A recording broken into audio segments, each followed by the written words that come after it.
Hi, Cal Kellogg of the Fish Dipper magazine here. It's early March and I'm out at a Northern California lake bank fishing for bass.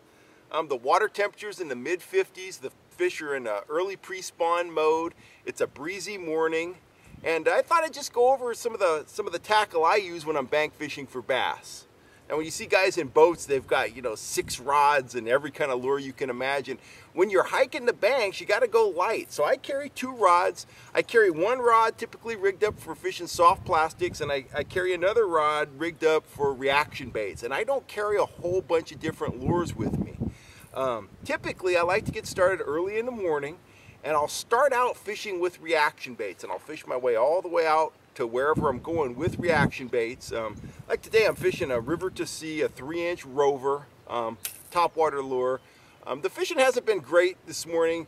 The fish are a little lethargic, but I have gotten a couple blow-ups on the topwater bait. And then on the way back, I plan on fishing a 4 or 5-inch Senko and working most of the same points, most of the same cover that I already worked with the reaction bait earlier today. Let's take a closer look at some of the lures I carry. As you can see, I don't carry a whole bunch of tackle. Everything I'm using today is in one small compartment box. And I'll just talk about some of my favorite lures. It's a floating Rapala in a perch pattern. That has proven just to be a deadly smallmouth lure for me. The other minnow plug I really like is the Rapala Husky Jerk. And this is a clown pattern. This one casts a little further. It's a little heavier. It has rattles. Also runs a little bit deeper than the floater. Both of these have proven to be just awesome lures. I fish them in and around rocks where the bass are staging, and if the bass are in an aggressive mood, boom, they grab these in a second. I keep those in there. I really like surface lures too. This is one of my favorites. This is a river to sea, I believe, or is it a Yozuri? No, this is a Yozuri. It's called a banana boat. It's a surface bait. And the other one I really like is the river to sea rover. With this little banana boat here, particularly this yellow one, I have caught a whole bunch of bass on it. It's all scarred up. So, small little lure, and it does have a rattle in it. Beyond that, I've got a shallow running Rapala fat wrap. Work that just like I do the minnow plugs. I like to dart it under the surface, let it float back up, dart it down, and then reel it in. And in that same compartment, I've got some Rebel Pop R's. Those are a great lure, especially if the bass are in a little bit more subdued mood, because you can keep it in the strike zone. You can pop it and rest it, pop it and rest it. And that's kind of what you can do with a minnow plug. The walking baits, they work best on a steady retrieve. Keep them moving, keep them walking along. This is a unique bait. This is a river to sea.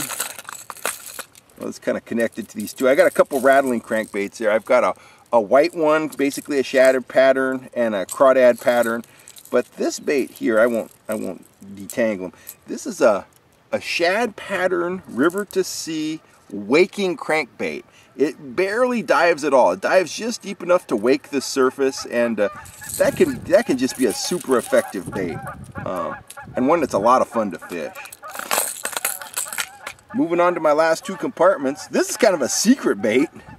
Not a lot of guys use these for bass.